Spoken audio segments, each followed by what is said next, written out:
Hello and welcome back to the MCR. My name is Mac. With me this morning is TJ, and we're going to talk about Ukraine, the massive amounts of money that is being sent there, and should it continue. In comments by President Zelensky there, and he's made some I don't exactly call them threats, but comments that I find disturbing. So this week he said it is dangerous for American politicians and citizens to object to sending money and arms to his country, because if the Ukraine loses, Russia is going to enter the Baltic states. He may be right. I'm willing to risk it. I think these countries, it's time for them to stand on their own. I think Germany needs to stand on its own. I think Japan needs to stand on its own. I'm fine with Korea standing on its own. I know that somebody's going to be the world policeman, and it's probably better off being us, but walk around Arlington Cemetery and ask why those people are there, and you might rethink it. But he's saying that our sons and daughters are going to die there because they're going to be going to war, and they're going to be dying if we don't give them more money. Well, first off, I'd like to know what's happening with the money we have sent, because I hear from people on the ground. Well, I don't personally hear from them, but I've seen stories from people on the ground that say they don't see that money. So where's it going? What are your thoughts? This is a messed up situation. Lose, lose, lose all the way around. When this all began a year ago, because we just passed the 1-year anniversary just a few days ago. Right. Okay. And when this kicked off, I made no bones about it. I was pretty pro-Ukraine. Because I'm that much of an anti-communist. As am I. And I was approaching it from the position of if Russia were to withdraw from Ukraine, there would be no war. If Ukraine ceased to fight, Russia would expand its empire. So, that was kind of where I was leaning. But I never, ever envisioned, advocated for, or in any way endorse this endless money pit, and yeah, it's this money's just disappearing, and you and I did some research, and you came up with a figure of $70-something billion. 76 billion. What I heard in one news report is that was the best estimate. They can't even. You talk about a piss poor accounting of funds.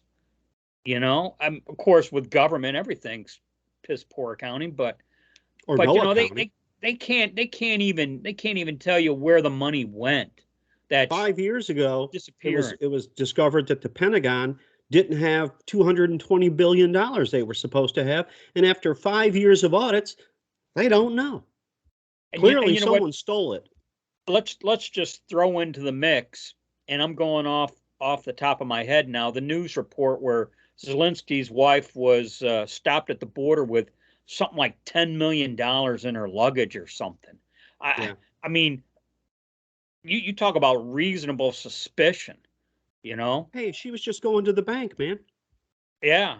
What bank? Which bank? Yeah, Switzerland. Where's that bank going to be? I just it stinks. It all stinks. Well, think about this. If this guy is taking hundreds of millions of dollars and his wife's smuggling it out of the country, and this is pure speculation, I don't have any, this is a hypothetical, and they're socking away all these hundreds of millions of dollars, what's the for this guy to throw up his hands and go to Poland and say, I quit.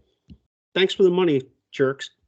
And he's Zelensky, he's talking about the possibility of World War III if we don't help him take Crimea back. I just and he says it so nonchalantly that's worrisome. He said if they talking about dip in the polls for support for Ukraine, and this from the American people, if they don't change their opinion, if they don't support Ukraine, they will lose NATO. They will lose their position in the world. That's talking a lot of shit right there. Well, and I think he's talking it because he wants more money to shove in his wife's suitcase. I don't trust this guy. you and I had disagreed early on whether there was a good guy and a bad guy. I thought maybe, certainly Putin isn't a good guy. There's no question about that. But and Zelensky, I didn't know about. But as time goes on, and we're talking a year now, I'm not convinced he's a good guy. In fact, I think he might be a bad guy too. I think he might be facilitating the money laundering the Democrats love to do. And maybe that's why they want to protect Ukraine, because it's the hotbed of their money laundering. It's their laundromat, so to speak, for money. Well, yeah, you know what? I wouldn't dispute that. I'm kind of coming to the point that maybe this is the ass spanking that Zelensky deserves, but then at the same time, that the result of that is the expansion of Russia, and you don't want that. Okay, what's going to happen? What are we going to do when China takes Taiwan? And you know as well as I do that's coming. Well, yeah, and are we going to get in a war with China over Taiwan? Are we going to send our young men and women to die over Taiwan? That's the question parents got to be asking themselves. That's a good question to which I don't really have much of a retort for. Well, it's the Truman Doctrine. You want to stop communism in its tracks and not let it domino, which is why we allegedly fought the Vietnam War. And I say allegedly because many people think it was for other reasons. Well, I think China's taken notes of Ukraine and figuring out how they're going to better assimilate Taiwan. That's what I think on that. I mean, I think Putin underestimated some of what's transpired in Ukraine, and China's thinking, you know what, we're not going to fall in that trap. Which means if and when they do make the move, it's going to be 10 times worse. You know? Yeah, they are going to.